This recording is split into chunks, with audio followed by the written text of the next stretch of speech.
Welcome to Right versus Left News, your daily briefing on the stories that matter, told from both sides of the aisle. I'm your AI host, Chris, and each day I bring you the most important political and cultural news, with perspectives from conservative and progressive voices. No spin, no agenda, just the facts and the opinions that shape our national conversation. Let's dive in. Today we're tracking 5 big developments: a U.S. diplomatic push on Ukraine with meetings in Berlin, a major appeals court ruling affecting Planned Parenthood's Medicaid reimbursements, a House vote to speed natural gas pipeline permits, a federal judge blasting the Justice Department's handling of evidence in the James Comey case, and new U.S.-led talks in Doha to stand up a stabilization force for Gaza. Let's dive in. According to Reuters and the Washington Post, the administration is sending Special Envoy Steve Witkoff, joined by Jared Kushner, to Berlin to meet President Volodymyr Zelensky and European leaders on a U.S.-backed peace proposal. Moscow, meanwhile, is signaling skepticism. Before we jump into today's stories, a quick word from our sponsors. This episode is brought to you by Family GPT, the AI chat platform actually designed for kids. If your children are curious about ChatGPT but you're worried about what they might see, Family GPT gives you full parental controls, content filtering, and the ability to align responses with your family's values. Whether Christian, Muslim, Jewish, secular, and many more. Monitor every conversation, set usage limits, and let your kids explore AI safely. No ads, no data selling, complete privacy. Sign up free at familygpt.chat. Thanks to our sponsors for supporting Right versus Left News. Now let's get to the headlines. Here's what's on the table. Witkoff is set to meet counterparts from France, the UK, and Germany on Sunday and Monday, aiming to align Kyiv and Western capitals around conditions for a potential settlement.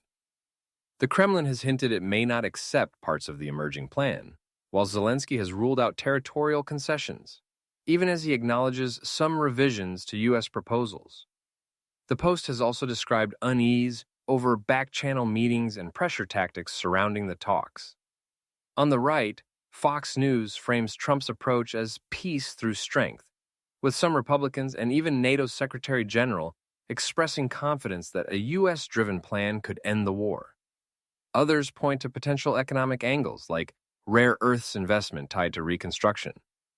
On the left, the Washington Post and The Guardian emphasize that proposed concessions, limits on Ukraine's army neutrality and de facto recognition of Russian control, could reward aggression and undermine Kyiv's sovereignty while sidelining European allies and normalizing Kremlin demands.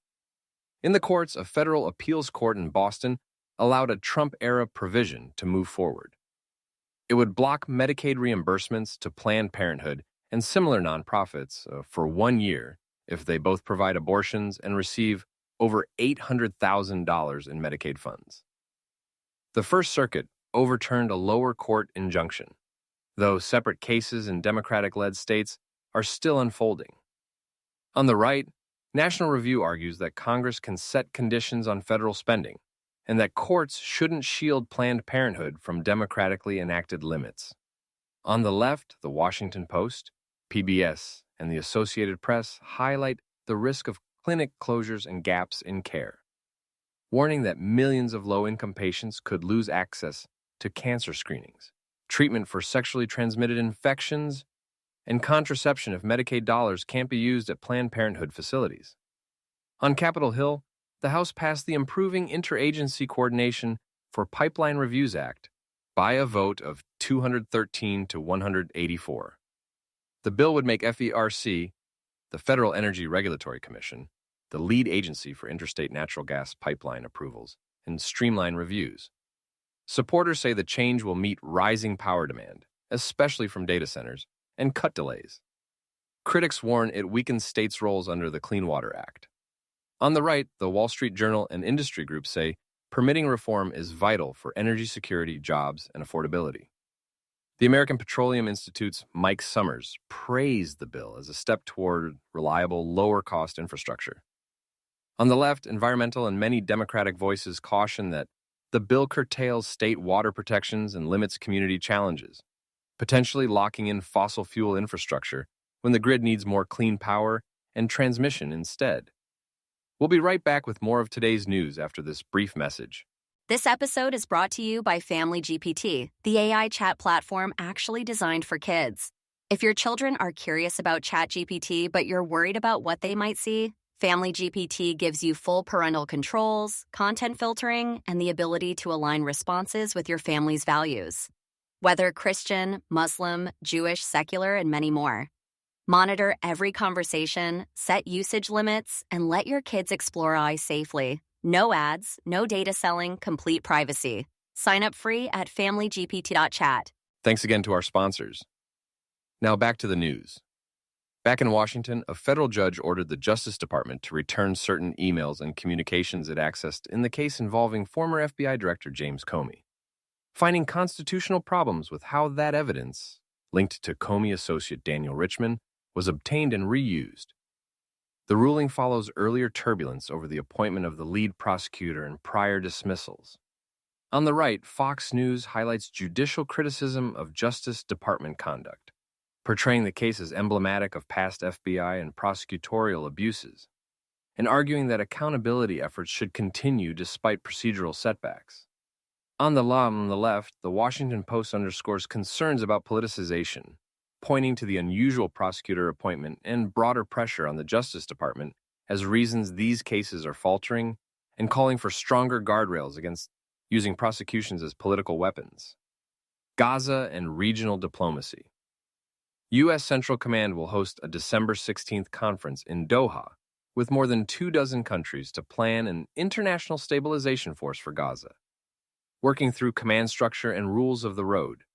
This follows a fragile ceasefire in action at the United Nations endorsing a U.S.-backed plan to transition Gaza's security and governance.